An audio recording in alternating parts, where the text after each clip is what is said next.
बिहार में 2025 में विधानसभा चुनाव होने हैं।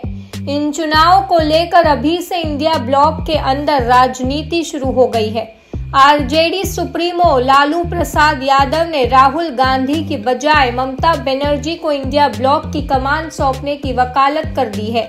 इसके बाद से इंडिया ब्लॉक में हलचल मची हुई है। लालू यादव ने ये दाव बहुत सोच समझ कर खेला है।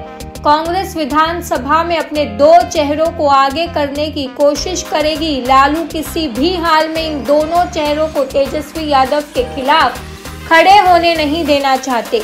इसी वजह से उन्होंने पैतरा बदल लिया है। तकरीबन 3 दशक से बिहार में कांग्रेस आरजेडी की पिछलग्गू बनी हुई है। हालांकि अब कांग्रेस अपनी छवि बदलने की कोशिश में लग गई है। हरियाणा और महाराष्ट्र में हार के बाद कांग्रेस ने मंथन किया था। इसमें 2 बातें मुख्य रूप से सामने आई। पहली बात यह है कि गठनात्मक ढांचे में आमूलचूल परिवर्तन की जरूरत है।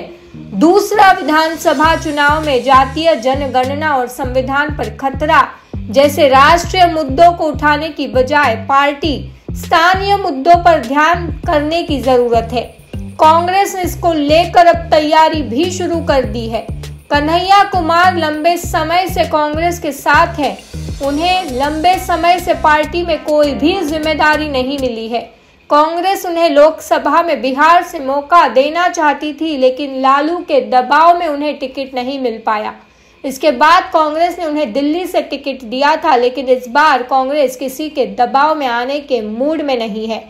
कांग्रेस के राष्ट्रीय सचिव और बिहार कांग्रेस के प्रभारी शाहनवाज आलम ने साफ कर दिया है कि इस बार विधानसभा चुनाव में सीटों का बंटवारा लोकसभा चुनाव के स्ट्राइक रेट के आधार पर होगा। इसके अलावा वो कह चुके हैं कि अगर इंडिया गठबंधन की सरकार बनती है तो 2 उप मुख्यमंत्री होंगे। वहीं उन्होंने कहा है कि कांग्रेस सीटों में कटौती स्वीकार्य नहीं करेगी।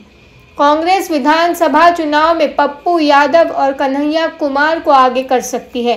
पप्पू यादव अपने को कांग्रेस का सिपाही मानते हैं। इसके अलावा अपनी जन अधिकार पार्टी का उन्होंने कांग्रेस में विलय भी कराया था। उन्होंने लोकसभा चुनाव में पूर्णिया से टिकट मांगा था, लेकिन लालू तेजस्वी ने पहले ही आरजेडी का उम्मीदवार बीमा भारती को घोषित कर दिया। ऐसे में अब वो भी तेजस्वी से बदला लेना चाहेंगे। वहीं अगर कन्हैया कुमार की बात करें तो उन्होंने प्रभाव बढ़ाया है। वो तेजस्वी से ज्यादा पढ़े लिखे भी है।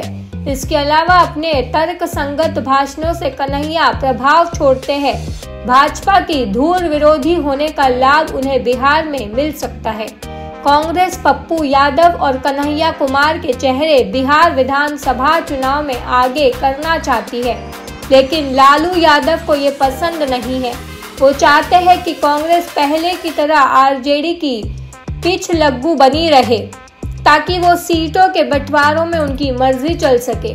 आरजेडी इस बार कांग्रेस को 70 सीटें देने के मूड में नहीं है। पिछली बार कांग्रेस को सिर्फ 19 सीटों पर ही जीत मिली थी। इस वजह से तेजस्वी यादव मुख्यमंत्री भी नहीं बन पाए थे। इसी वजह से लालू इस समय प्रेशर पॉलिटिक्स कर रहे हैं।